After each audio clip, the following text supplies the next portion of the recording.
अध्याय 61। बूम। एक भीषण विस्फोट ने दर्शकों का ध्यान अपनी ओर खींच लिया। उनके सामने लगी स्क्रीन में से एक पर उन्होंने एक अद्भुत दृश्य देखा।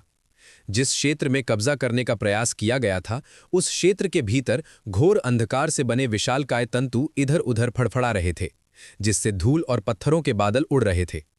प्रतियोगियों द्वारा टेंटिकल्स से बचने के प्रयासों के दौरान लगातार छोटे छोटे विस्फोट होते रहे, लेकिन उनके प्रयासों से कोई लाभ नहीं हुआ। विशालकाय तंबुओं को चलाने वाले के पास जाहिर तौर पर उन्हें लंबे समय तक बनाए रखने के लिए पर्याप्त मानक क्षमता नहीं होगी, इसलिए वो जब भी उन्हें जरूरत होती थी उन्हें झटकों में चलाता था। जब वे सक्रिय नहीं होते थे तो वो अंधेरे की नुकीली किरणें और विस्फोटक गोले भेजता था, जो छूने वाली हर चीज को नष्ट कर देते थे। अंधकार तत्व जारा के छाया तत्व से भिन्न था। अंधकार तत्व अपनी संक्षारण करने, अभिशाप देने और प्रतिभा होने पर मरे हुओं को बुलाने की क्षमता के लिए जाना जाता था। ये एक ऐसा तत्व था जिसे इसकी भयावह प्रकृति और इसके कुछ उपयोगकर्ताओं की नीचता के कारण व्यापक रूप से तिरस्कृत किया जाता था। आखिरकार तंत्र मंत्र अंधकार की ही एक शाखा थी, और मृतकों के शवों का अपमान करना कई लोगों की नज़र में दुष्टतापूर्ण था। लेकिन सभी की राय अलग थी। प्रकृति या व्यवस्था की तरह तत्व कभी भी नैतिक रूप से एक समान नहीं होते थे। उनकी नैतिकता पूरी तरह से उपयोगकर्ता पर निर्भर करती थी, जिसके कारण कई लोग भेदभाव न करने का विकल्प चुनते थे। दूसरी ओर प्रकाश तत्व था, जो उपचार, शुद्धिकरण, गति और तीव्र हमलों में माहिर था। प्रकाश तत्व ही मुख्य कारण था कि अन्य प्रजातियों के लिए बीस्ट्स का मांस खाने योग्य बन गया। इसके शुद्धिकरण गुणों के कारण माना हानिकारक तत्वों से मुक्त हो जाता था, जो उत्परिवर्तन का कारण बनते थे। प्रकाश तत्व का उपयोग करने वाले आमतौर पर पुजारी वर्ग या इसी तरह के अन्य वर्ग में परिवर्तित हो जाते थे, लेकिन यह उनका एकमात्र विकल्प नहीं था। श्रेया को ही उदाहरण के तौर पर लें। हालांकि उसके पास उपचार करने की क्षमता थी, लेकिन उसने अपनी क्षमताओं के लिए आक्रामक मार्ग चुना। उसने गति और असीमित सहनशक्ति को प्राथमिकता दी, जबकि उसकी आक्रमण शक्ति भी बहुत अच्छी थी। फिर आया छाया तत्व। इसे व्यापक रूप से पूर्वोक्त दो तत्वों का मिश्रण माना जाता था। इसमें दोनों के गुण देखे जा सकते थे, क्योंकि ये गति, क्षरण और अपनी विशेषता छलावरण में निपुण था। एक सिद्धांत ये था कि छाया क्षमता का उपयोग करने वाले लोग यदि पर्याप्त शक्तिशाली हो जाएं तो प्रकाश और अंधेरे दोनों तत्वों का उपयोग कर सकते हैं, लेकिन ये अभी तक सिद्ध नहीं हुआ था। वापस युद्ध की बात करें तो अंधेरे के टेंटिकल्स को नियंत्रित करने वाला कोई असाधारण प्रतिभा वाला व्यक्ति नहीं था, बल्कि एक अप्रत्याशित योद्धा था जो अंततः सामने आया था। ये अज्ञात था कि उसने अंधेरे के प्रति अपने लगाव को क्यों छिपाया, लेकिन शायद इसका कारण दर्शकों से मिलने वाली संभावित निंदा थी।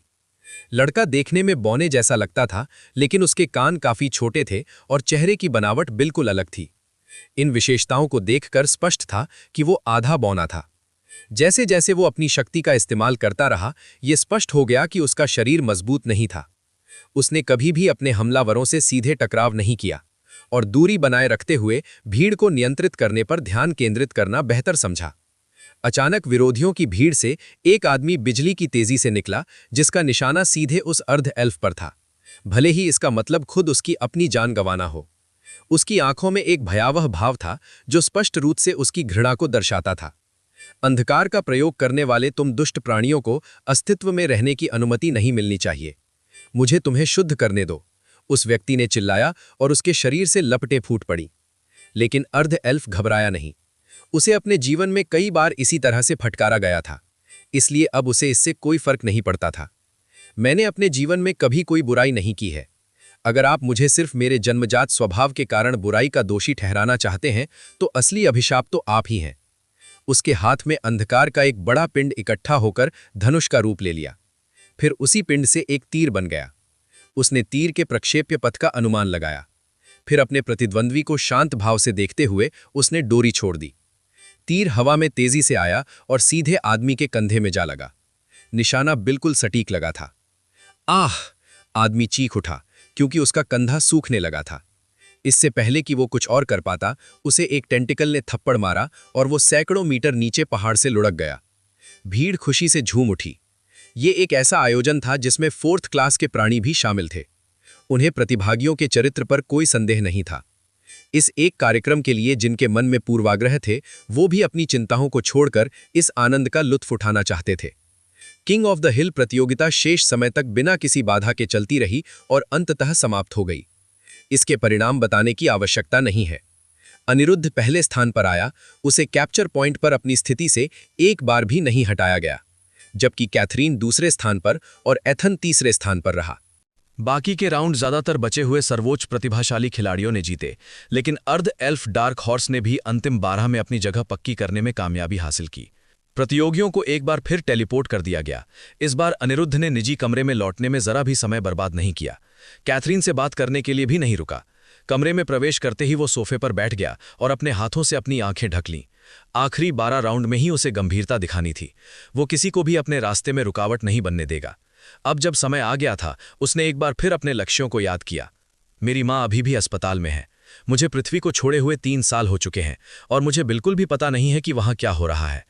अपनी माँ के बारे में सोचते हुए उसे एक और शख्सियत याद आ गई, जिसके बारे में उसने काल कोठरी में अपने शुरुआती दिनों के बाद से नहीं सोचा था। मैं इतना व्यस्त था कि मैं श्रेया के बारे में भूल ही गया था। वो हमेशा मेरी अच्छी दोस्त रही है, और अगर मैं खुद से पूरी तरह ईमानदार रहूं तो एक समय ऐसा भी था जब मेरे मन में उसके लिए बहुत गहरी भावनाएं थीं। अचानक एक और छवि उसके दिमाग में कौंध गई, लेकिन उसने तुरंत उसे झटक दिया। वो रोमांस के बारे में सोचना नहीं चाहता था, यहाँ तक कि वे 3 शब्द भी जो लोग आमतौर पर एक दूसरे से तब कहते हैं जब वे एक दूसरे की परवाह करते हैं, उसके मुंह से नहीं निकल रहे थे। उसे नहीं पता था कि ऐसा क्यों था। अपनी माँ से ये शब्द कहना भी उसे याद नहीं था कि उसने सिर्फ कुछ ही बार किया था। उसे रोकने वाली बात सिर्फ शर्मिंदगी और झिझक ही नहीं थी, बल्कि कुछ और भी गहरा कारण था। गिरने के बाद ये गहरी भावना और भी प्रबल हो गई। चाहे वो कितना भी सामाजिक मेलजोल करे और चाहे कितना ही हंसी मजाक करे, वो इस अंदरूनी बेचैनी से कभी छुटकारा नहीं पा सका। क्या होगा अगर वे एक दिन मुझे छोड़कर चले जाएं? क्या होगा अगर वे मुझे धोखा दे दें? ज़ारा और कैथरीन की वजह से उसमें सुधार आया था, लेकिन भावनात्मक रूप से वो अब भी बेहद अविकसित था। बचपन में उसे कई कारणों से तंग किया जाता था। पिता का ना होना, दुबला पतला शरीर, अजीबोगरीब स्वभाव और भी बहुत कुछ। और विश्व जागरण के बाद वो अपना पूरा जीवन केवल खुद का और अपनी कोमा में पड़ी माँ का पालन पोषण करने के लिए, पैसे कमाने के उद्देश्य से बिताने के लिए मजबूर हो गया। जीवित रहना, अनिरुद्ध के मन में वो शब्द फिर से कौंध गया। अतीत को याद करते हुए उसे एहसास हुआ कि अस्तित्व के लिए उसका संघर्ष शाब्दिक रूप से प्रकट होने से पहले ही शुरू हो गया था। शायद इस निर्मम दुनिया में जीवित रहने के लिए लगातार संघर्ष करना ही वो कारण था जिससे वो अपनी यात्रा की शुरुआत में इतनी आसानी से अपनी इच्छा शक्ति को मजबूत कर सका। इतने लंबे समय तक उसका एकमात्र लक्ष्य जीवित रहना ही था, अपनी माँ और खुद का ख्याल रखना और फिर जिंदा रहना। भावनात्मक रूप से परिपक्व होने का समय कहाँ था? ये कहना अधिक उचित होगा कि उसकी सारी तीव्र भावनाएं दबी हुई थीं। केवल युद्ध के मैदान में ही वो बेफिक्र होकर अपने आप को पूरी तरह से अभिव्यक्त कर पाता था। शायद यही कारण था कि वो शुरू से ही युद्ध का दीवाना बन गया। अपनी जान जोखिम में डालने पर उसे जो आज़ादी का एहसास होता था और दूसरों से तलवारबाजी करने पर जो रोमांच उसकी रगों में दौड़ता था, ये भावनाएं उसके लिए आनंददायक और व्यसनकारी था। ये मज़ेदार था, इससे उसे खुशी मिलती थी। कई सालों तक उसे आराम और खुशी के लिए मुश्किल से ही समय मिल पाता था, इसलिए लड़ाई में खुशी पाना उसके लिए बेहद सुखद अनुभव था। वो इस भावना को यथासंभव लंबे समय तक बनाए रखना चाहता था। शायद जब वो टूर्नामेंट जीत जाएगा, जब वो गुप्त क्षेत्र की खोज कर अपनी 3rd क्लास प्राप्त कर लेगा, जब उसे आखिरकार पृथ्वी पर लौटने का एक अचूक तरीका मिल जाएगा और जब आखिरकार उसकी माँ वापस आ जाएगी, तब वो खुशी की भावनाओं का आनंद ले पाएगा और शायद रोमांच के बारे में भी सोच पाएगा। उसके विचार सही दिशा में लौट आए और उसका पूरा चक्र पूरा हो गया। उसे पता नहीं था कि वो अचानक भावुक क्यों हो गया, लेकिन उसे कोई आपत्ति नहीं थी। उसमें तीव्र भावनाओं और दुख को महसूस करने की क्षमता नहीं थी, फिर भी वे इस भावना का आनंद लेते थे। इसका अर्थ ये था कि वे चाहे जो भी बन गए हों, वे आत्मविश्वास से कह सकते थे कि वे वही हैं। वे एक ऐसे व्यक्ति थे जो अपने कर्मों के परिणामों की परवाह करते थे। अपनी आंखों से पर्दा हटाते ही अनिरुद्ध ने देखा कि वो अब अकेला नहीं था। कैथरीन काफी देर पहले ही ट्रेनिंग क्लास में आ चुकी थीं, लेकिन अनिरुद्ध के आसपास छाई उदासी को भांपकर वो चुप रहीं और बस देखती रहीं। ज़ारा भी उसके बगल में खड़ी रही और उसने भी ऐसा ही किया। हालांकि दोनों उसे दिलासा देना चाहती थीं, लेकिन उन्हें लगा कि उन्हें ऐसा करने का अधिकार नहीं है। जो भी बात उसे परेशान कर रही थी वो उनके बस में नहीं थी। आखिर ऐसी क्या बात है जो उसे ऐसा व्यवहार करने पर मजबूर कर रही है? कैथरीन ने सोचा। कई महीनों से वे एक दूसरे को जानते थे और यहाँ तक कि रोजाना एक दूसरे को देखते भी थे, लेकिन उसने अनिरुद्ध को कभी इस तरह के भाव या आभा के साथ नहीं देखा था। हालांकि इससे पहले कि वो अपने विचारों में और गहराई से उतर पाती, अनिरुद्ध खड़ा हो गया। उसे दोबारा देखने पर वो बिल्कुल सामान्य लग रहा था। कुछ ही सेकंड पहले तक वो उदास या दुखी था, ये कहना नामुमकिन था। क्या तुम ठीक हो? कैथरीन ने चिंता से पूछा। वो उसकी निजता का सम्मान करती थी, लेकिन इसका मतलब ये नहीं था कि वो उसे समझना नहीं चाहती थी। हाँ, मैं कुछ बातों के बारे में सोच रहा था। अब इससे कोई फर्क नहीं पड़ता। जरूरी ये है कि हम जल्द ही विजेता का फैसला करेंगे। अनिरुद्ध ने मुस्कुराते हुए उसके सिर पर थपथपाया। हैरान खड़ी कैथरीन के पास से गुजरते हुए अनिरुद्ध ने बात करना जारी रखा। ज्यादा देर तक स्तब्ध मत रहना, मैं शिखर पर तुम्हारा इंतजार कर रहा हूंगा। अध्याय 62। अंतिम 12 टूर्नामेंट की संरचना तय हो चुकी थी और ऐसा लग रहा था कि किस्मत अनिरुद्ध का साथ दे रही है। वो और कैथरीन ब्रैकेट के विपरीत छोर पर थे, जिसका मतलब था कि अगर उनका मुकाबला होता तो वो फाइनल में होता। नेक्सस इवेंट के समापन के साथ टूर्नामेंट केवल 4 दिनों तक चलेगा। प्रतिदिन 2 मुकाबले होंगे और अंतिम दिन केवल फाइनल और उसके बाद होने वाले पुरस्कार समारोह के लिए निर्धारित होगा। अंतिम 12 मैचों के टूर्नामेंट में कलाकृतियों का उपयोग एक बार फिर प्रतियोगिता में करने की अनुमति दी जाएगी। अब जबकि केवल सबसे मजबूत खिलाड़ी ही बचे हैं, तो इस तरह से उन्हें सबसे अधिक मनोरंजन मिलेगा। फिर भी कुछ नियम थे। प्रतियोगियों को प्रतियोगिता के दौरान एक ही श्रेणी की कलाकृतियों का उपयोग करना अनिवार्य था। उदाहरण के लिए, यदि एक पक्ष के पास एस श्रेणी की कलाकृति हो जबकि दूसरे पक्ष के पास केवल ए श्रेणी की, तो दोनों प्रतियोगियों को ए श्रेणी की कलाकृतियों का उपयोग करना होगा। ये निष्पक्षता को और बढ़ावा देने के लिए किया गया था। इस वर्ष एक अप्रत्याशित प्रतियोगी के होने के कारण एक और नियम जोड़ा गया। यदि प्रतिभागी के पास कोई कलाकृति नहीं होती, तो उसे ऐसी कलाकृति दी जाती जो या तो उसके प्रतिद्वंद्वी की कलाकृति के समान श्रेणी की हो या दोनों प्रतियोगियों को समान श्रेणी की कलाकृतियां दी जातीं। बेशक, ये बदलाव केवल आक्रमणकारी कलाकृतियों और हथियारों पर लागू होता था। रक्षात्मक कलाकृतियों पर प्रतिबंध अभी भी लागू था, क्योंकि कर्मचारियों के लिए उनके उपयोग को नियंत्रित करना बहुत मुश्किल होता। रक्षात्मक कलाकृतियां कई अलग अलग रूपों में आती थीं, जिनमें से कुछ कवच होती थीं और अन्य छोटी अंगूठियां या सहायक उपकरण होते थे जो अवरोध उत्पन्न कर सकते थे। वे विविधता को नियंत्रित नहीं करना चाहते थे, क्योंकि बहुत अधिक प्रतिबंध लगाने से उन्हें कोई लाभ नहीं मिलता। अनिरुद्ध ने मन ही मन इन नियमों पर विचार किया। मंच की ओर चलते हुए उसकी मुलाकात एथन से हुई, जिसने उससे बातचीत शुरू कर दी। ऐसा लगता है कि टूर्नामेंट के आयोजकों ने ब्रैकेट की संरचना करते समय हमारी पहली लड़ाई को ध्यान में रखा था और यह सुनिश्चित किया कि हम केवल सेमीफाइनल में ही आमने सामने होंगे। अनिरुद्ध ने सिर हिलाया। डार्क हॉर्स और कैथरीन को भी इसी तरह फंसाया गया था। टूर्नामेंट के कर्मचारियों को अच्छी तरह पता था कि 1v1v1 मुकाबलों के नतीजे तय हो चुके थे। हालांकि अन्य सर्वोच्च प्रतिभाओं ने अपने king of the hill match जीत लिए, लेकिन वे बेहद करीबी मुकाबले थे, जो उपर्युक्त 4 लोगों के मुकाबलों से बिल्कुल अलग थे, जिन्होंने अपने प्रतिद्वंद्वियों पर अपना दबदबा बनाया। बेशक वे ऐसा ही करेंगे, अनिरुद्ध ने जवाब दिया। हमारी लड़ाई बहुत ही रोमांचक होगी। वे टूर्नामेंट की शुरुआत इस तरह कैसे कर सकते हैं? एथन जोर जोर से हंसने लगा। तुम सही कह रहे हो, लेकिन मैंने तुम्हारा king of the hill match देखा। मुझे पता है कि अगर तुम वो अजीबोगरीब बैरियर इस्तेमाल करोगे तो मैं तुम्हारा मुकाबला नहीं कर पाऊंगा, लेकिन मैं अपनी पूरी कोशिश करूंगा कि तुम्हारा मनोरंजन कर सकूं। अनिरुद्ध भी हंस पड़ा। जरूर, मैं सेमीफाइनल में तुम्हारा इंतजार करूंगा। अलग होने से पहले उन्होंने मजबूती से हाथ मिलाया। अब उनके लिए अपने पहले मैच में जीत हासिल करने का समय था। और ठीक ऐसा ही हुआ।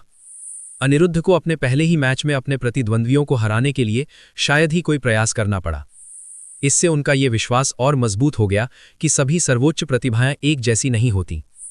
दोनों प्रतिद्वंद्वियों ने आपस में लड़ने से पहले अनिरुद्ध से निपटने के लिए हाथ मिलाया था, लेकिन ये रणनीति बेकार साबित हुई। अनिरुद्ध ने अपने वेक्टर फील्ड को सक्रिय भी नहीं किया, बल्कि अपनी बुनियादी विरूपण क्षमता के साथ साथ बिजली और प्लाज्मा किरणों का उपयोग करके जीत हासिल की। उसकी तलवार अभी तक अप्रयुक्त थी। उसने पहले किए गए थोड़े आत्मनिरीक्षण के बाद हर लड़ाई में आनंद खोजने की कोशिश की, लेकिन इन कमजोर विरोधियों के खिलाफ वो ऐसा नहीं कर सका। वो कभी भी मनोरंजन के लिए चींटियों को मारने वाला व्यक्ति नहीं था। इसी वजह से वो अपने सेमीफाइनल मुकाबले को लेकर बेहद उत्साहित था। एथन पहले ही साबित कर चुका था कि वो अनिरुद्ध को कड़ी टक्कर दे सकता है, इसलिए उसे कोई चिंता नहीं थी। अब वो ये जानने के लिए उत्सुक था कि एथन ने किस चीज को कलाकृति के रूप में इस्तेमाल किया था। उसके हाव भाव से ऐसा लगता था कि वो मुक्केबाजी करता है, लेकिन अनिरुद्ध को इस पर संदेह था। बीस्ट्स की दुनिया में एथन का रुतबा बहुत कम नहीं था, इसलिए उसके पास एक दो कलाकृतियां तो जरूर होंगी। 2 दिन बीत गए और बाकी शुरुआती मैच समाप्त हो गए। उम्मीद के मुताबिक कैथरीन और अप्रत्याशित विजेता ने जीत हासिल की। कैथरीन ने बाकी दोनों को एक भ्रम में फंसाकर तब तक संघर्ष किया जब तक कि उन्होंने एक दूसरे को खत्म नहीं कर दिया, जबकि अप्रत्याशित खिलाड़ी ने कहीं अधिक मेहनत की। उसे अपने विरोधियों पर अपने अंधकार के तीरों से सटीक प्रहार करने का सही मौका पाने के लिए कई चालों और छल का सहारा लेना पड़ा। अब सेमीफाइनल का दिन था और अनिरुद्ध और एथन एक फटी हुई और बंजर रेगिस्तान में आमने सामने खड़े थे। इस समय दोनों निहत्थे थे, लेकिन इसमें कोई संदेह नहीं था कि वे ज्यादा देर तक निहत्थे नहीं रहेंगे। जैसे ही मैच शुरू हुआ, दोनों ने पूरी रफ्तार से एक दूसरे पर मुक्के बरसाए। ऐसा लग रहा था कि वे पहले राउंड की तरह ही शुरुआत करना चाहते थे। दोनों में से किसी ने भी बचाव करने की कोशिश नहीं की, क्योंकि मुक्के और लातें उनके चेहरों, पेट और पसलियां पर पड़ रही थीं, और दोनों धीरे धीरे अपने प्रतिद्वंद्वी को लहूलुहान कर रहे थे। ये एक बेहद ही हिंसक लड़ाई थी। प्रहार से जमीन थोड़ी धस गई और धूल के बादल उठने लगे, क्योंकि दोनों इस चक्र को जारी रखे हुए थे। फिर एक परिवर्तन हुआ, मानो उन्होंने पहले से ही सहमति कर ली हो। दोनों ने अपने अपने तत्वों को अपने शरीर में समाहित कर लिया। एक आग की लपटों में घिर गया, जबकि दूसरा बिजली से आच्छादित हो गया, और वे एक बार फिर आगे बढ़े। उनकी लड़ाई और भी विनाशकारी हो गई। शुष्क वातावरण में बिजली की तेज लपटें उठने लगीं और आग की लपटें उनसे टकराने लगीं। इन टकरावों के परिणाम स्वरूप ऐसे विस्फोट हुए जिनसे आसपास का सारा नज़ारा तहस-नहस हो गया। चाहे वे कितनी भी कोशिश करते रहे हों, उनमें से कोई भी दूसरे पर बढ़त हासिल नहीं कर पाया। अनिरुद्ध ने हाल ही में अपनी बिजली की शक्ति पर मास्टर स्तर का नियंत्रण प्राप्त किया था, और वो इसके विनाशकारी गुणों पर ध्यान केंद्रित कर रहा था। प्लाज्मा बनाना उसका मुख्य उपयोग था, लेकिन उसने इस क्षमता का उपयोग नहीं किया। ये लड़ाई पूरी तरह से आमने सामने की थी, और उसे लगा कि दूर से हमला करना उसकी हार का संकेत होगा। ईथन भी यही महसूस कर रहा था, इसलिए दोनों ने लड़ना जारी रखा। अंत में दोनों ने अपनी अपनी कलाकृतियां निकाल लीं। अनिरुद्ध की गहरे काले रंग की तलवार, जिस पर बैंगनी रंग की जटिल नक्काशी थी, बिजली की कड़क से चमक उठी, और उसके आसपास का आकाश थोड़ा सा मुड़ और घूम गया। दूसरी ओर ईथन ने एक विशाल 2-धारी युद्ध हथौड़ा उठा रखा था। ये सोने और लाल रंग का मिश्रण था, और इससे एक राजसी आभा निकल रही थी। दोनों ने मुस्कुराते हुए फिर से हमला किया। अनिरुद्ध ने समय बर्बाद नहीं किया। वॉइड स्वॉर्ड आर्ट का पहला चरण, ब्लेडलेस। उसकी तलवार गायब हो गई और जमीन पर एक विशाल चीरा बन गया, लेकिन ईथन तैयार था। अपनी ओर आती एक अदृश्य शक्ति को महसूस करते हुए उसने जोरदार युद्ध घोष किया। हाँ, उसने अपना युद्ध हथौड़ा पूरी ताकत से नीचे की ओर घुमाया, जो जमीन पर जोर से टकराया। अनिरुद्ध द्वारा बनाए गए स्थानिक दरार से टकराते ही आग की एक लहर फैल गई और जबरदस्त झटके लगे। फिर तत्वों का युद्ध शुरू हो गया। दोनों पक्ष एक दूसरे पर दबाव बनाने लगे, लेकिन कोई भी बढ़त हासिल नहीं कर सका। इस मौके का फायदा उठाते हुए अनिरुद्ध ने वॉइड डांस की मुद्रा अपनाई और ईथन की ओर घात लगाई। उसकी हरकतें इतनी मायावी और आकर्षक हो गईं कि वो अंतरिक्ष में प्रकट और प्रकट होता रहा।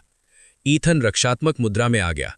वो पूरी तरह से एक क्रूर योद्धा था, और उसने अनिरुद्ध की तलवारबाजी की दूसरी चाल जैसी सुनियोजित और संरचित चाल को समझने की कभी कोशिश नहीं की थी। उनकी लड़ाई जारी रही। जैसे जैसे ईथन के युद्ध हथौड़े के चारों ओर आग भड़कती गई, उसने अपनी रणनीति बदल दी। आग के गहन गुणों का उपयोग करते हुए उसके हर प्रहार के साथ एक जबरदस्त विस्फोट होता था। समय बीतने के साथ उसकी माना शक्ति कम होने लगी। कुछ महसूस करते हुए अनिरुद्ध ने अपना हमला रोक दिया, और दोनों एक दूसरे से दूर हो गए। दोस्त, लगता है मेरी शक्ति तुम्हारा मुकाबला नहीं कर पा रही है। मैं पहले ही हार चुका हूं, लेकिन चलो इसे जोरदार तरीके से खत्म करते हैं। मैं अपना सबसे शक्तिशाली हमला करूंगा, इसलिए मुझे उम्मीद है कि तुम भी मेरा साथ दोगे। अनिरुद्ध ने आंखों में आदर का भाव लिए सिर हिलाया। शारीरिक शक्ति और युद्ध कौशल के मामले में उसे ईथन में एक बराबरी का और प्रतिद्वंद्वी भी मिला था। युद्ध में उसे इस प्रकार का सम्मान दिखाना स्वाभाविक था। जब वे एक दूसरे को घूर रहे थे तो उनकी माना शक्ति उग्र हो उठी। चरम सीमा पर पहुंचकर उन्होंने अपने आक्रमण शुरू कर दिए। अनिरुद्ध की ओर से ये उसका क्लासिक तीसरा कदम था, स्थानिक पतन। ये अभी भी और शायद हमेशा के लिए उसकी सबसे शक्तिशाली चालों में से एक रहेगा। ईथन की ओर से एक भयंकर अग्नि तूफान उठ खड़ा हुआ। जलते हुए बवंडरों से भरा आग का सागर अनिरुद्ध द्वारा बनाए गए ढहे हुए स्थान की ओर तेजी से बढ़ा। इसका परिणाम कोई विस्फोट नहीं बल्कि सन्नाटा छा गया। वास्तविक युद्ध शुरू होने से पहले ही धधकती हुई आग ढहे हुए स्थान में समा गई। आग की विनाशकारी शक्तियों ने अंतरिक्ष के उस हिस्से को नष्ट करने की पूरी कोशिश की और लगभग सफल भी हो गईं। अनिरुद्ध ने पहले कभी ऐसा नज़ारा नहीं देखा था। जिस हिस्से को उसने ढहाया था उसके बाहरी भाग पर छोटी छोटी दरारें पड़ गईं। ये इस बात का संकेत था कि वो क्षेत्र जल्द ही टूट जाएगा, लेकिन ऐसा नहीं हुआ। धधकती हुई आग धीरे धीरे शांत हो गई, इससे पहले कि वो ढहे हुए स्थान से बाहर निकलकर अपना हमला जारी रख पाती। ईथन जमीन पर गिरने लगा, लेकिन अनिरुद्ध ने उसे तुरंत पकड़ लिया और ईथन का हाथ अपने कंधे पर रख लिया। इस बार भले ही मैं जीत गया, लेकिन यह मुख्य रूप से मेरी अधिक शक्ति क्षमता के कारण हुआ। अगली बार मैं आपसे और भी शानदार मुकाबले की उम्मीद करता हूं। ईथन मुस्कुराया। बिल्कुल सही। अगली बार तुम्हें दया की भीख मांगने का मौका भी नहीं मिलेगा। मैं तुम्हें इतना वादा कर सकता हूं। युद्ध के दौरान दोनों के बीच एक मजबूत रिश्ता बन गया था और उन्होंने आधिकारिक तौर पर एक दूसरे को मित्र का दर्जा दे दिया था। परिणाम स्पष्ट होते ही उन्हें तुरंत ही टेलीपोर्ट कर दिया गया। फिर उन्होंने एक और चौंकाने वाला दृश्य देखा। कैथरीन वहां खड़ी उनका इंतजार कर रही थी, जबकि ब्लैक हॉर्स जमीन पर पड़ा हुआ था। ऐसा लग रहा था जैसे उसने अभी अभी कुछ भयानक देखा हो। अनिरुद्ध को देखते हुए कैथरीन ने एक शैतानी मुस्कान बिखेरी, जिससे दोनों आदमी कांप गए। तो फिर फाइनल में मिलते हैं, ठीक है? जैसे ही वो चली गई, ईथन ने अनिरुद्ध की ओर मुड़कर देखा। क्या वो उस औरत को काबू में करने की कोशिश कर रहा है? वाकई एक सच्चा मर्द। अध्याय 63। अनिरुद्ध के कैथरीन से मिलने के बाद दोनों ने अपनी लड़ाइयों के बारे में बात करना शुरू कर दिया। अनिरुद्ध की लड़ाई की कहानी तो सामान्य थी, लेकिन कैथरीन की कहानी बिल्कुल अलग लेवल की थी। लड़ाई सामान्य रूप से शुरू हुई, जिसमें अप्रत्याशित प्रतिद्वंद्वी ने अपने अंधकार तत्व का उपयोग करके आसपास के वातावरण को नष्ट करना शुरू कर दिया और कैथरीन को भी नष्ट करने की कोशिश की। जबकि कैथरीन ने अपनी वायु शक्ति से जवाबी हमला किया। उसने अपने चारों ओर एक सुरक्षा कवच बनाया जिसे क्षरण भेद नहीं सका और अपनी वायु तलवारों और गोलियों से दूर से ही हमला किया। उसने अभी तक अपनी मायावी शक्ति का उपयोग नहीं किया था, क्योंकि उसने युद्ध के दौरान अपनी वायु शक्ति को प्रशिक्षित करने का निर्णय लिया था। जैसे जैसे युद्ध आगे बढ़ा, छुपे रुस्तम का आत्मविश्वास बढ़ता गया और उसने भयंकर आक्रमण किया। उसने अपने अंधकार के तीरों का उपयोग करके उसके कवच को भेद दिया, जिससे संक्षारण का प्रभाव उस पर पड़ने लगा। हालांकि तभी कुछ अप्रत्याशित घटित हुआ। जब कैथरीन ने अपने शरीर पर क्षरण का प्रभाव महसूस किया, तो उसे अचानक अपनी मायावी शक्तियों के उपयोग के बारे में एक अंतर्दृष्टि प्राप्त हुई। उसके विचार सरल थे। क्या मैं संवेदनाओं की नकल करने के लिए भ्रम का उपयोग कर सकती हूं? एक बार ये विचार उसके दिमाग में बैठ गया तो वो इसे निकाल नहीं पाई। उसने अपनी वायु शक्ति पर ध्यान देना बंद कर दिया और अपनी रणनीति बदल दी। उसके बाद से ये एक तरफा लड़ाई बन गई। कैथरीन ने हमेशा की तरह अपनी आक्रमण शक्ति को बढ़ाने के लिए माया जाल का इस्तेमाल किया, लेकिन उसने इसमें कुछ नया भी जोड़ा। हर उस हमले से जो उस अप्रत्याशित दावेदार को जरा सा भी चोट पहुंचाता था, उसे सामान्य से कहीं ज्यादा दर्द महसूस होने लगा। शुरुआत में ये रणनीति ज्यादा कारगर नहीं रही, लेकिन उसके पास खुद को सुधारने के लिए पूरा एक युद्ध था। शुरुआत में ये एक मामूली बदलाव था, जैसे सुई की चुभन को कागज के कट में बदलना, लेकिन समय बीतने के साथ इस अवधारणा पर उसकी पकड़ और गहरी होती गई। कैथरीन का माया नियंत्रण पहले से ही मास्टर लेवल पर था, क्योंकि उसने वास्तविकता को प्रभावित करने का मार्ग अपना लिया था। इसलिए ऐसा नहीं था कि वो बिल्कुल शुरुआत से सीख रही थी। दरअसल उसे ये पता लगाना था कि जिन अवधारणाओं पर वो लगातार अभ्यास कर रही थी, उनका उपयोग संवेदनाओं और दर्द जैसी सूक्ष्म चीजों पर कैसे किया जाए। इस दौरान जब वो अप्रत्याशित प्रतिद्वंद्वी पर हमला कर रही थी, तब वो स्वयं पर भी अपनी क्षमताओं का परीक्षण कर रही थी। उसने अपनी त्वचा पर छोटे छोटे कट लगाए और दर्द को बढ़ाने की कोशिश की। उसके गुरु ने उसे मायाजाल के बारे में एक महत्वपूर्ण बात सिखाई थी कि मायाजाल की शक्ति तब और बढ़ जाती है जब उसे इस बात की बेहतर समझ हो कि वो क्या दर्शाना चाहता है। अगर कैथरीन अपनी कल्पनाओं से एक साधारण कुर्सी बनाना चाहती और उस पर बैठना चाहती, तो ये संभव होता। कुर्सी असली न होते हुए भी वास्तविक प्रतीत होती। लेकिन अगर वो सूर्य बनाना चाहती, तो ये असंभव था। वो केवल एक प्रक्षेपण होता जिसमें तारे की शक्ति या गुण नहीं होते। जब उसने इस तरह सोचा तो उसे एक और बात समझ में आई। वो पहले से ही अवचेतन रूप से अपनी कल्पनाओं को स्पर्श और दृष्टि से वास्तविक महसूस कराने का प्रयास करके संवेदनाओं को प्रभावित कर रही थी।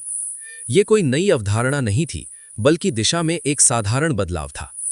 इसके साथ ही उसे अपना रास्ता पता चल गया।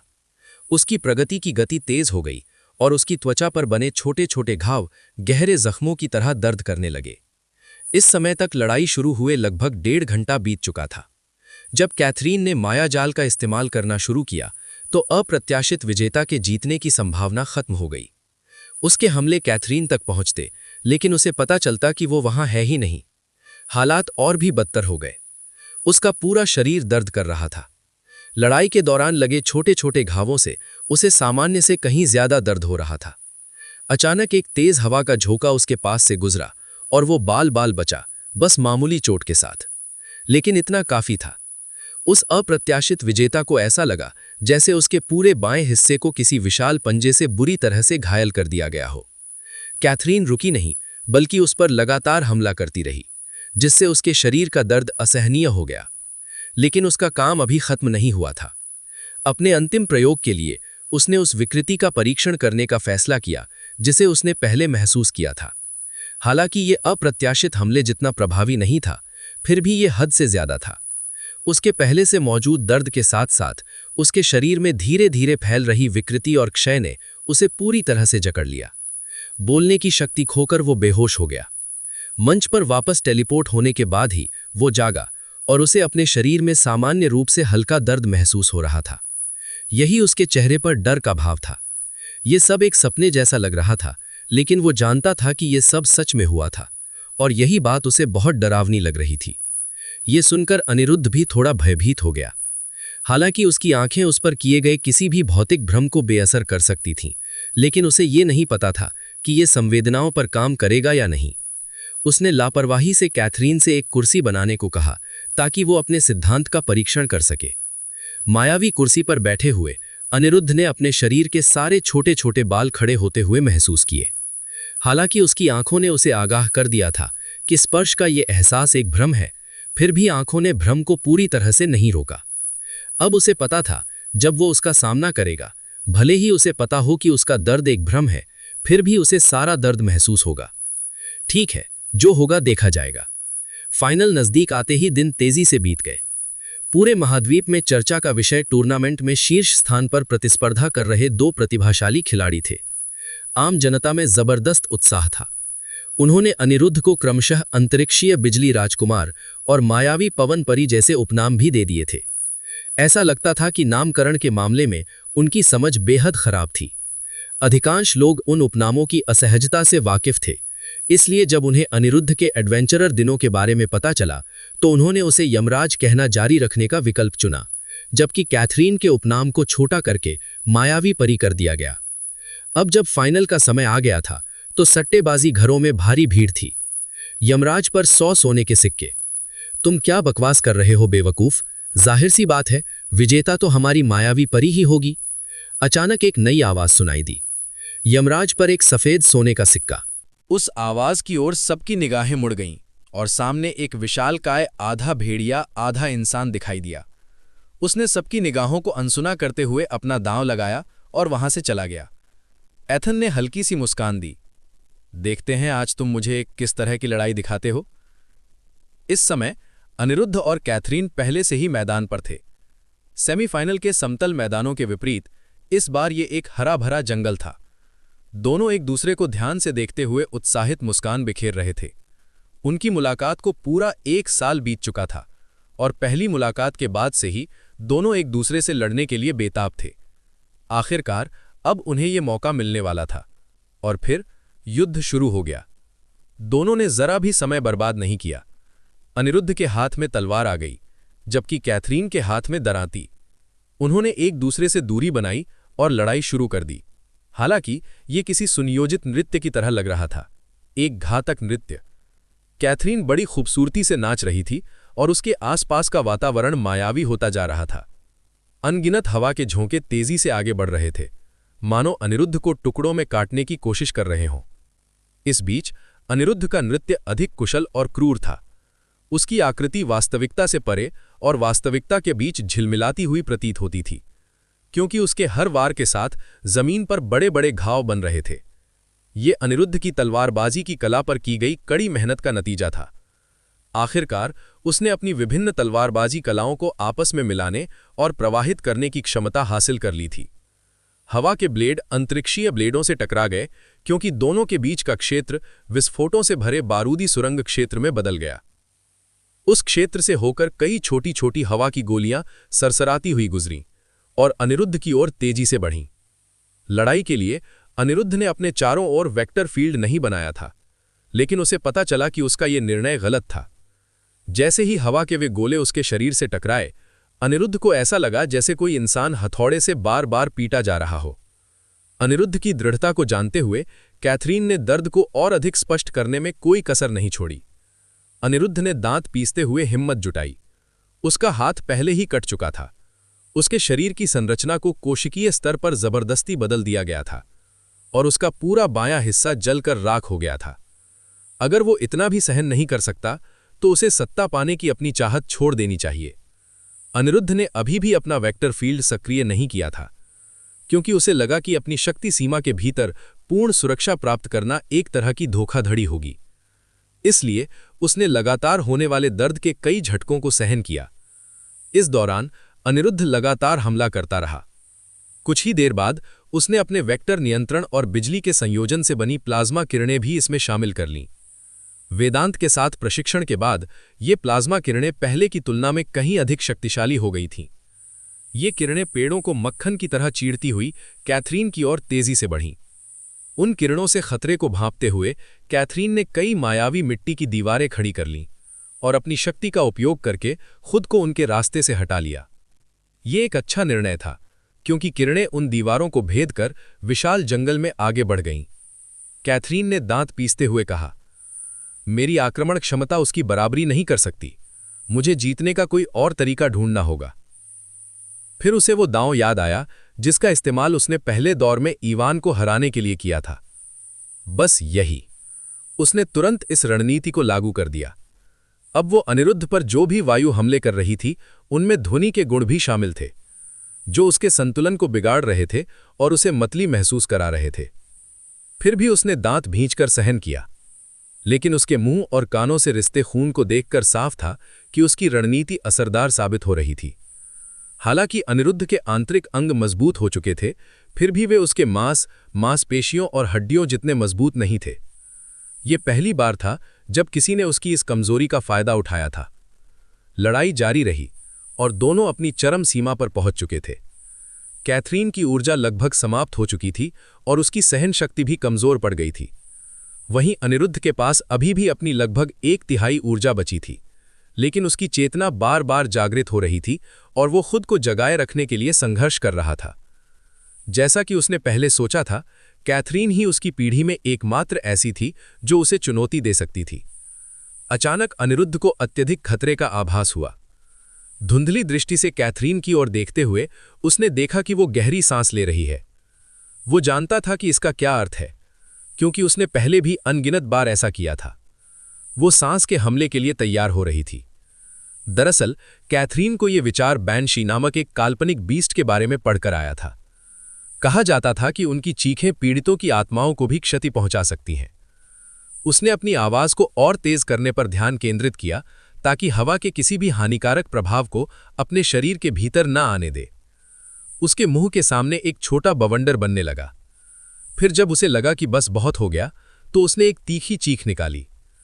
इसके साथ ही हवा का एक विशाल क्षैतिज बवंडर भी उठा, जिसे उसने भ्रमों से और भी मजबूत बना दिया। हार न मानने की चाह में अनिरुद्ध ने जोरदार दहाड़ लगाई। उसकी ड्रैगन की सांस निकली, जो सीधे कैथरीन की भयानक चीख से टकराई। एक भीषण विस्फोट हुआ। आसपास के पेड़ तेज हवाओं के झोंकों से उखड़कर चूर-चूर हो गए और फिर बिजली गिरने से जलकर राख हो गए। जमीन दबाव सहन नहीं कर पाई और 10 मीटर से भी अधिक गहरी धंस गई। अनिरुद्ध और कैथरीन दोनों दूर जा गिरे। अनिरुद्ध लगभग बेहोश था, लेकिन कानों में बज रही तेज आवाज को देखकर उसने अपनी सोचने समझने की क्षमता को बनाए रखा। काल कोठरी में खून की दुनिया में मिली ट्रेनिंग ही एकमात्र कारण थी जिससे वो ऐसा कर पा रहा था। टेलीपोर्ट करके वहां पहुंचते ही उसने देखा कि कैथरीन जमीन पर बैठी है और बेहोश होने और जागते रहने के बीच झूल रही है। धीरे धीरे उसने खुद को संभाला और फिर अपना हाथ उसके कंधे पर रखा। मैं जीत गया, उसने फीकी मुस्कान के साथ घोषणा की। हालांकि वो खंडन करना चाहती थी पर कर नहीं सकी। इस समय वो पूरी तरह से थक चुकी थी। अनिरुद्ध ने उसे सहारा दिया और दोनों ने एक दूसरे को सहारा दिया। भले ही वो जीत गया था पर वो उससे कम थका हुआ नहीं था। बाहर भीड़ का शोर गूंज रहा था। सांसों के उन दो हमलावरों की टक्कर देखकर कोई भी अपना उत्साह नहीं रोक पा रहा था। तालियों की गड़गड़ाहट के बीच उद्घोषक की आवाज अंतिम बार सुनाई दी। नेक्सस इवेंट की 100th एनिवर्सरी के विजेता हैं अनिरुद्ध रॉय। अध्याय 64। नेक्सस इवेंट का अंत हो चुका था, अब बस पुरस्कार समारोह ही बाकी था। इससे पहले तीसरे स्थान के निर्धारण के लिए एथन और अप्रत्याशित प्रतिद्वंद्वी के बीच एक मुकाबला हुआ था, लेकिन उसके परिणाम का उल्लेख करने की आवश्यकता नहीं है। एथन की अग्नि शक्ति अप्रत्याशित प्रतिद्वंद्वी के अंधकार के विरुद्ध घातक साबित हुई, साथ ही उसकी असाधारण शारीरिक शक्ति भी। कई दौरों में सफलतापूर्वक जीत हासिल करने वाले अंधकार के तीर इतने शक्तिशाली शरीर के सामने टिक नहीं पाए, और जब तक वे उसे नष्ट करने का प्रयास कर पाते तब तक वे आग की लपटों में जलकर राख हो गए। इस तरह एथन ने अपेक्षाकृत आसानी से तीसरा स्थान हासिल कर लिया।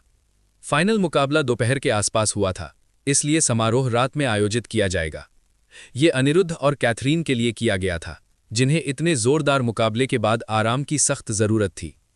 उन दोनों को टेलीपोर्ट करके वापस मुख्य मंच पर पहुंचा दिया गया, जहां उनका सामना एक शोरगुल से भरी भीड़ से हुआ, जिसकी जयकार आसपास की सभी आवाजों को दबा सकती थी। भला ऐसी भीड़ उत्साहित क्यों न होती। नेक्सस इवेंट हर 10 साल में एक बार होता था, और ये जरूरी नहीं था कि हर पीढ़ी में असाधारण प्रतिभाएं पैदा हों। हालांकि इस पीढ़ी में न सिर्फ एक बल्कि 4 प्रतिभाएं पैदा हुईं। यहां तक कि अप्रत्याशित प्रतिभा भी इस सूची में शामिल थी, क्योंकि वो सिर्फ कैथरीन से हारी थी।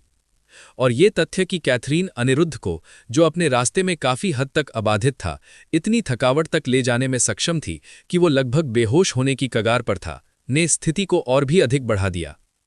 जीत की खुशी में डूबे दोनों ने, अनिरुद्ध ने कैथरीन का हाथ पकड़ा और फिर दोनों ने अपनी बाहें हवा में उठाकर जीत का जश्न मनाया। भीड़ खुशी से झूम उठी। जोरदार तालियों और जयकारों के बीच दोनों आखिरकार मंच से उतरे और अपने निजी कमरे की ओर चल दिए। उस पल उन्हें नींद के सिवा कुछ और सूझ नहीं रहा था। उन्हें इस बात का भी एहसास नहीं था कि उनके हाथ अभी भी एक दूसरे से जुड़े हुए हैं। किंग साइज बेड पर पहुंचते ही वे एक साथ गिर पड़े और बेहोश हो गए। अनिरुद्ध को अभी भी अपने अंदरूनी आघात से उभरने की जरूरत थी, जबकि कैथरीन को अपनी घटती हुई माना शक्ति को पुनः प्राप्त करने की आवश्यकता थी। जब वे दोनों शांति से सो रहे थे, तब अखाड़े के चारों ओर कई बातचीत चल रही थीं। हा, एथन हंसते हुए बोला, मुझे पता था कि उसने मुझे अपनी सारी खूबियां नहीं दिखाई हैं। धिक्कार है, अगली बार मैं उससे जबरदस्ती सब कुछ उगलवा लूंगा।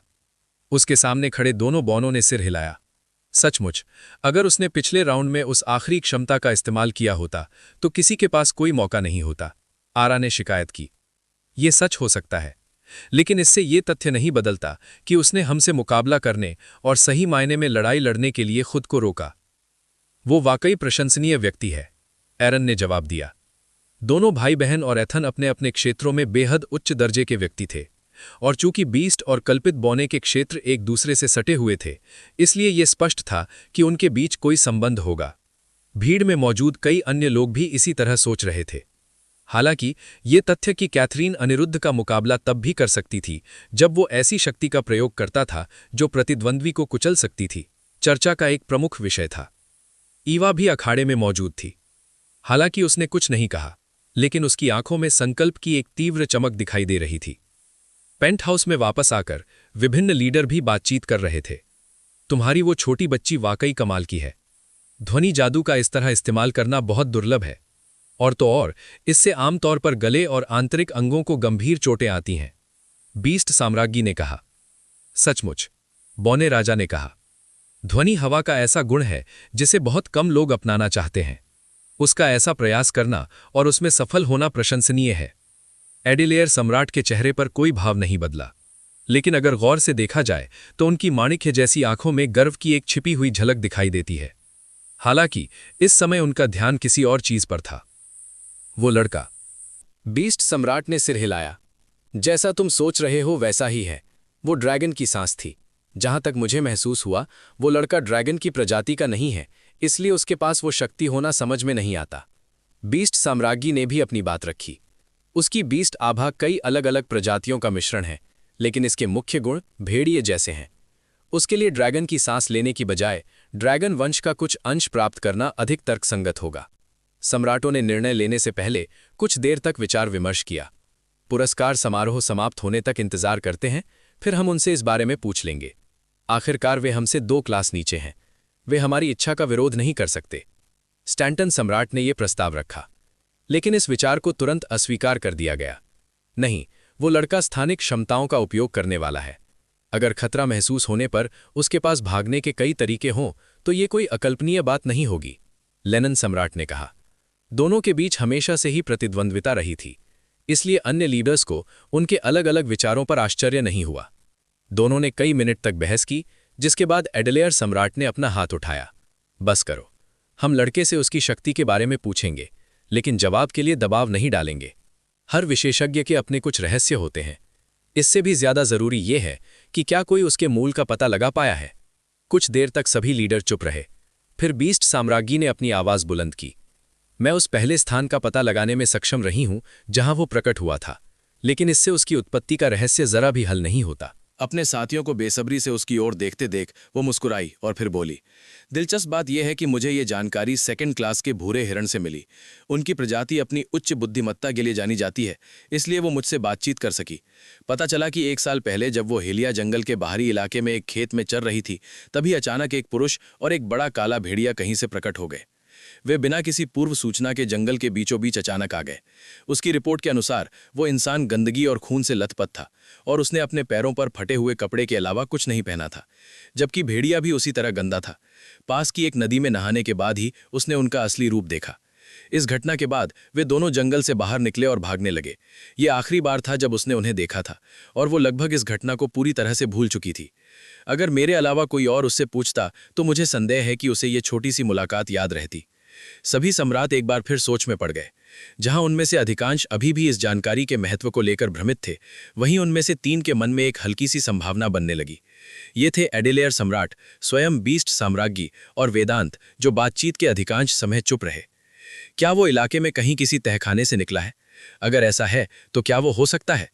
दूसरी दुनिया के लोगों का कालकोठरी के प्राकृतिक रूप से बनने से पहले बनने वाले द्वारों में फंस जाना कोई असामान्य बात नहीं थी, लेकिन उनका सतह तक पहुंचने के लिए पर्याप्त समय तक जीवित रहना अत्यंत दुर्लभ था। अगर वे किसी तरह सतह तक पहुंच भी जाते तो वे एक अनजान जगह पर होते और अपनी नासमझी के कारण मारे जाने की पूरी संभावना थी। लेकिन अनिरुद्ध को शुरुआत से ही दुनिया का ज्ञान था, जिससे वे भ्रमित हो गए। लेकिन वेदांत के दिमाग में पहेली के कई टुकड़े एक साथ जुड़ते हुए प्रतीत हुए। वो उन सब में अकेला ऐसा व्यक्ति था जिसने अनिरुद्ध के साथ काफी समय बिताया था, इसलिए स्वाभाविक रूप से वो बेहतर जानता था। अनिरुद्ध को दुनिया की बुनियादी जानकारी तो थी, लेकिन उसका अधिकांश ज्ञान पुराना था, मानो उसने ये सब किसी पुरानी किताब से सीखा हो। अकादमी में प्रवेश करने से पहले उसे नेक्सस इवेंट के बारे में पता नहीं था। वेदांत द्वारा समझाने से पहले उसे नॉक्स या युद्ध के बारे में भी कुछ नहीं पता था, और यहाँ तक कि उसे माना सर्किट की अवधारणा का भी ज्ञान नहीं था। क्या वो शुरुआती स्तर की दुनिया से है? वेदांत ने सोचा, लेकिन किस तरह की शुरुआती स्तर की दुनिया ऐसे असाधारण प्रतिभा को जन्म दे सकती है? लीडर्स की चर्चाओं में कई घंटे बीत चुके थे और रात हो चुकी थी। निजी कमरे में अनिरुद्ध की चेतना धीरे धीरे जागृत होने लगी। उसकी आंखें अभी भी आधी बंद थीं। अनिरुद्ध ने उठने की कोशिश की, तभी उसे अपने दाहिने हाथ और बगल पर कुछ भार महसूस हुआ। अपनी ओर देखते हुए अनिरुद्ध इतना चौंक गया कि वो लगभग सहज ही गायब हो गया। मैं हमेशा उसके साथ घिसे पिटे एनिमे दृश्यों में ही क्यों फंस जाता हूँ। ये स्थिति बिल्कुल घिसी पिटी थी। उसके बगल में कैथरीन सो रही थी। उसका सिर उसकी बाह पर टिका था, जबकि उसकी बाहें उसकी कमर के चारों ओर और उसके पैर उसके पैरों के चारों ओर लिपटे हुए थे। मैं क्या हूँ, उसका निजी तकिया? अनिरुद्ध ने अपना सिर हिलाया और उसे अपने ऊपर से हटाने के लिए आगे बढ़ा, लेकिन वो बीच में ही रुक गया। अनिरुद्ध अब भी एक पुरुष था। उसकी छाती से सटे 2 मुलायम उभार और उसकी जांघ पर महसूस हो रही हल्की सी खाई ने उसे एक कठिन स्थिति में डाल दिया था। अब उसे देखकर अनिरुद्ध को एहसास हुआ कि कैथरीन का शरीर वाकई बहुत आकर्षक था। उसका शरीर सुडौल था, लेकिन इतना भी नहीं कि अस्वाभाविक लगे। उसकी छाती का आकार एकदम सी कप था, जो उसे अपने हाथों में पूरी तरह समाहित होता हुआ महसूस हुआ। उसकी कमर को देखकर अनिरुद्ध को बस एक झलक ही काफी थी, क्योंकि वो भी बेहद सुडौल थी। हिलने डुलने पर कमर में होने वाली हल्की सी हलचल भी उसकी पैनी नजरों से नहीं बच पाई। सच कहूं तो उसका शरीर उसे बिल्कुल पसंद था। इस समय वो लेट गया और अपने अंदर के एहसासों का आनंद लेने लगा। अचानक उसके मन में एक अजीब सा ख्याल आया, अगर वो युद्ध के दौरान दर्द बढ़ा सकती है तो क्या वो करते समय आनंद भी नहीं बढ़ा सकती? अचानक अनिरुद्ध ने गुस्से में अपनी जीभ काट ली, जिससे खून निकल आया और वो अपने विचारों से बाहर आ गया। वो थोड़ा पसीना आने से खुद को रोक नहीं सका। इससे पहले भी जब वे काफी कम जोखिम भरी स्थिति में थे, तब भी उसकी पशुवत प्रवृत्ति उसे बेकाबू करने की कोशिश करती थी, लेकिन शारीरिक संपर्क न होने के कारण इसे नियंत्रित करना आसान था। इस बार तो वो खुद पर काबू पाने में लगभग नाकाम रहा। उसे पता था कि उसके विचार और हरकतें उसके स्वभाव के विपरीत थीं, लेकिन उसके मन ने अवचेतन रूप से इस तथ्य को नजरअंदाज कर दिया। ये तो पागलपन है। कामुकता एक ऐसा पहलू है जिस पर मुझे हाल तक नियंत्रण करने की कभी जरूरत नहीं पड़ी। इस समय मुझे या तो संयम बरतना होगा या इस प्रवृत्ति को नियंत्रित करना फिर से सीखना होगा। अनिरुद्ध के कुछ और सोचने से पहले ही उसे अपने बगल में हल्की सी हलचल महसूस हुई। कैथरीन की आंखें धीरे धीरे खुली। वो बेहद आरामदायक महसूस कर रही थी, क्योंकि वो बेहद आरामदायक तकिए पर सोई थी। इसलिए उसने तकिए को और कसकर पकड़ा, ये सोचकर कि आखिर ये क्या है। जब उसकी दृष्टि स्पष्ट हुई तो सबसे पहले उसे नीले लाल रंग की घूमती हुई आंखों का एक जोड़ा दिखाई दिया जो उसे घूर रहा था। बस हो गया, अनिरुद्ध ने शरारती मुस्कान के साथ कहा। तभी कैथरीन को एहसास हुआ कि वे दोनों कितनी अजीब स्थिति में थे। एक डरी हुई बिल्ली की तरह बड़े बिस्तर से झट से उठते हुए कैथरीन ने अपने विचारों को इकट्ठा करने के लिए एक पल का समय लिया। फिर बिना कुछ कहे उसने अनिरुद्ध को गुस्से से घूरा और कमरे से बाहर भाग गई। उसका चेहरा टमाटर से भी ज्यादा लाल था। अनिरुद्ध की मुस्कान व्यंग्यात्मक हो गई। क्या उसे नहीं पता कि मुझे इस तरह देखने से वो और भी आकर्षक लगती है? सिर हिलाते हुए अनिरुद्ध भी बिस्तर से उठ खड़ा हुआ। कमरे से बाहर निकलते ही उसके विचार एक बार फिर बदल गए। आखिरकार मुझे अपना अमृत प्राप्त करने का समय आ गया है। अध्याय 65। जब अनिरुद्ध ने अखाड़े में दोबारा प्रवेश किया तो नज़ारा पूरी तरह से अलग था। कोलोसियम शैली के स्टैंड अभी भी लाखों लोगों से भरे हुए थे, लेकिन फर्श को बदल दिया गया था। पहले ये एक विशाल स्थान था जिसके बीच में केवल एक विशालकाय उठा हुआ चबूतरा था जो मंच का काम करता था। अब ये सजावट से भरा हुआ था।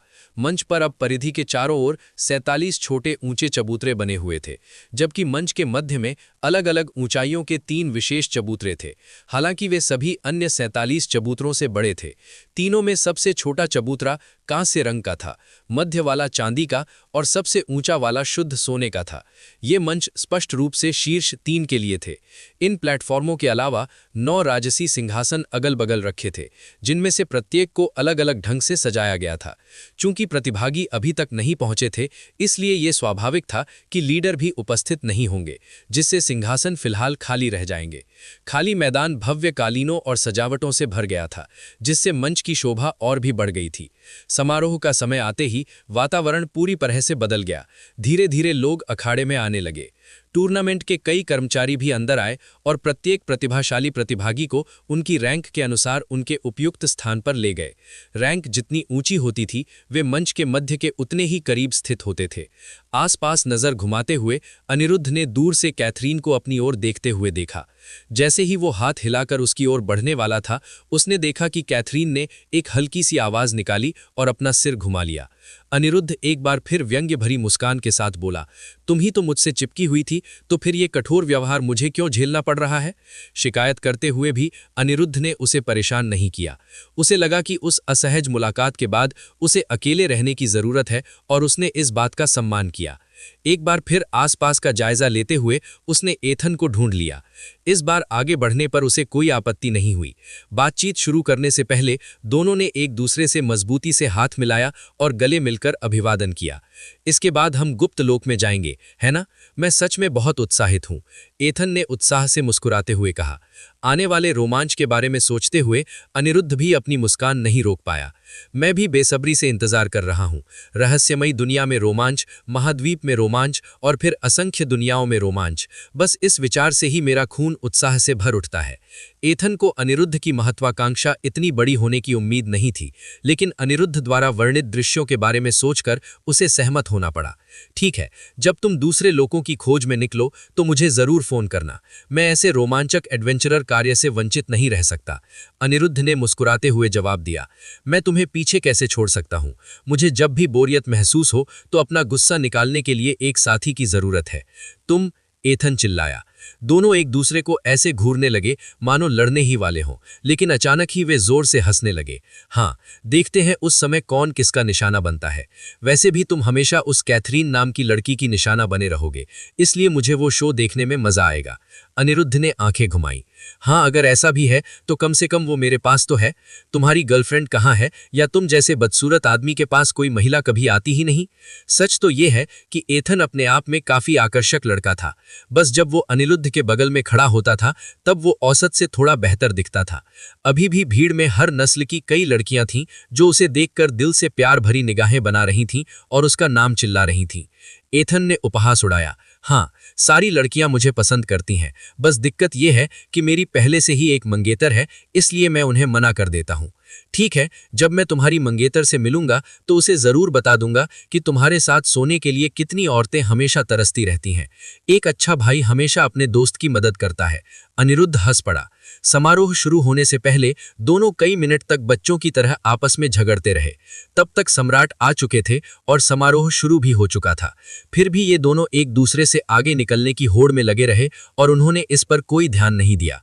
सौभाग्यवश वे अपेक्षितकृत दूर बैठे थे, इसलिए फोर्थ क्लास की बुद्धि वाले लीडर्स के अलावा किसी को भी उनकी नोकझोंक नहीं सुनाई दी। हालांकि अगर कोई उन्हें देखता तो ये बात साफ जाहिर हो जाती।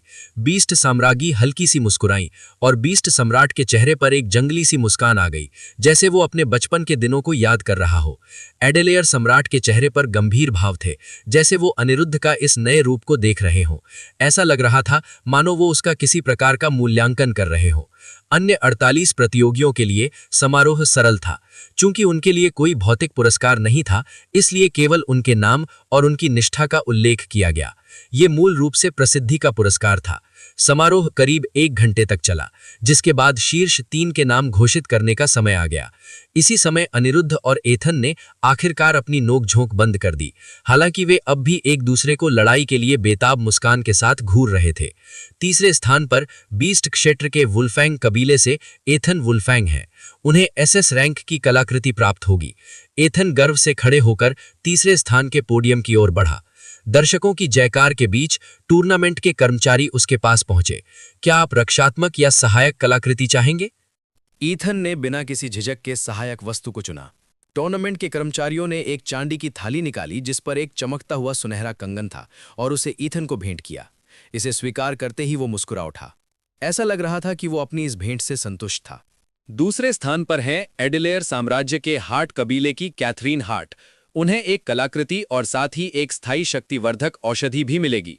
ये औषधियां केवल वर्तमान में मौजूद सबसे अनुभवी और प्रतिभाशाली रसायनज्ञों द्वारा ही बनाई जा सकती हैं। कैथरीन ने भी एथन की तरह ही चांदी के चबूतरे पर गर्व से खड़े होकर वही प्रक्रिया दोहराई। जब कर्मचारी उसके पास आए तो उसने एक रक्षात्मक वस्तु चुनी। फिर उसे चमकीले प्लैटिनम रंग का कवच और एक तरल पदार्थ की बोतल दी गई। मुस्कुराते हुए उसने अनिरुद्ध की ओर देखा और फिर ऐसे दिखावा किया जैसे उसने कुछ किया ही ना हो। अंत में अनिरुद्ध की बारी आई और अंत में नेक्सस इवेंट की 100th एनिवर्सरी के इस आयोजन के विजेता हैं अनिरुद्ध रॉय। हालांकि वे वर्तमान में किसी संगठन से संबद्ध नहीं हैं, लेकिन वे एडवेंचरर्स गिल्ड के सदस्य होने के साथ साथ एडिलेयर साम्राज्य के निवासी भी हैं। उन्हें पिछले 2 पुरस्कारों के साथ साथ अमृत भी मिलेगा, जो एक चमत्कारी औषधि है जो सभी बीमारियों और चोटों को ठीक कर सकती है। अनिरुद्ध गर्व से सबसे ऊंचे सुनहरे चबूतरे पर खड़ा था। उसे एक सहायक वस्तु मिली जिसका आकार उसके क्रॉस के आकार के झुमके जैसा ही था और वही औषधि मिली जो कैथरीन को मिली थी। इन दोनों के साथ एक चमकदार लाल सुनहरे रंग की औषधि एक साफ कांच के पात्र में रखी हुई थी। यही वो औषधि थी जिसकी उसे इतनी बेसब्री से तलाश थी। अंततः उसे अपनी मां को ठीक करने का तरीका मिल गया। उसने तुरंत अपने पुरस्कार को बाद में देखने के लिए अपने सब स्टेज में सुरक्षित रख लिया। विभिन्न लीडर्स के कुछ समापन भाषणों के बाद समारोह अंततः समाप्त हो गया और इस तरह नेक्सस इवेंट का समापन हुआ। जल्दी ही रात हो गई और विशाल अखाड़े के आसपास कई पार्टियां चल रही थीं। लोगों की भीड़ बिना किसी रोक टोक या चिंता के नाच गाना और जश्न मना रही थी, मानो वे अपनी सारी चिंताएं भुला चुके हों। अनिरुद्ध अखाड़े की छत से ये सब देख रहा था। आमतौर पर यहाँ आना मना था, लेकिन उसे यहाँ टेलीपोर्ट करने में कोई दिक्कत नहीं हुई। नीचे मौजूद लोगों को बिना किसी जिम्मेदारी के आनंद लेते देख वो धीरे से लेट गया और तारों को निहारने लगा। जिम्मेदारियां, है ना? हालांकि अमृत प्राप्त करने के बाद ऐसा लग रहा है जैसे मेरे कंधों से बहुत बड़ा बोझ उतर गया हो, लेकिन ऐसा नहीं लगता कि मेरी जिम्मेदारियां कम हुई हैं। ये वही एहसास है जो मुझे काल कोठरी में गिरने से पहले और उस भेड़िए का सामना करने और रूपांतरित होने से पहले हुआ था। अनिरुद्ध ने तारों को पकड़ने की कोशिश करते हुए अपना हाथ बढ़ाया। पृथ्वी पर कुछ हो रहा है। मेरी ये अंतर्ज्ञान शक्ति कभी गलत साबित नहीं हुई और रहस्यमयी लोक अवसर की ओर इशारा कर रहा है, इसलिए यही एकमात्र संभव स्थिति है। लेकिन मेरे पास वापस जाने की शक्ति नहीं है। मैं केवल यही प्रार्थना कर सकता हूं कि मेरे पहुंचने से पहले मेरी मां को कुछ भी ना हो। अनिरुद्ध ने अपने दिमाग को शांत करने की कोशिश करते हुए अपनी आंखें बंद कर लीं। तभी उसे अपने बगल में किसी के आने का आभास हुआ।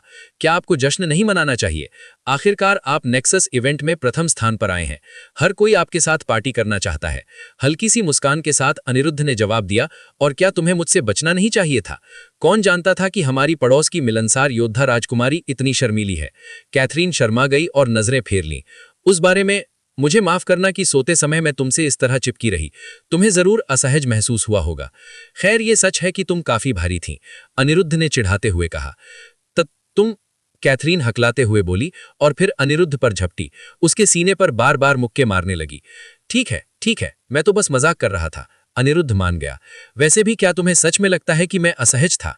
मुझे नहीं लगता कि मैं किसी ऐसे सीधे साधे आदमी का नाम बता सकता हूं जिसे किसी खूबसूरत औरत द्वारा तकिए की तरह इस्तेमाल किए जाने पर असहजता महसूस हो। कैथरीन एक पल के लिए रुकी, उसका चेहरा एक बार फिर से लाल हो गया। धीरे से कराहते हुए वो लेट गई।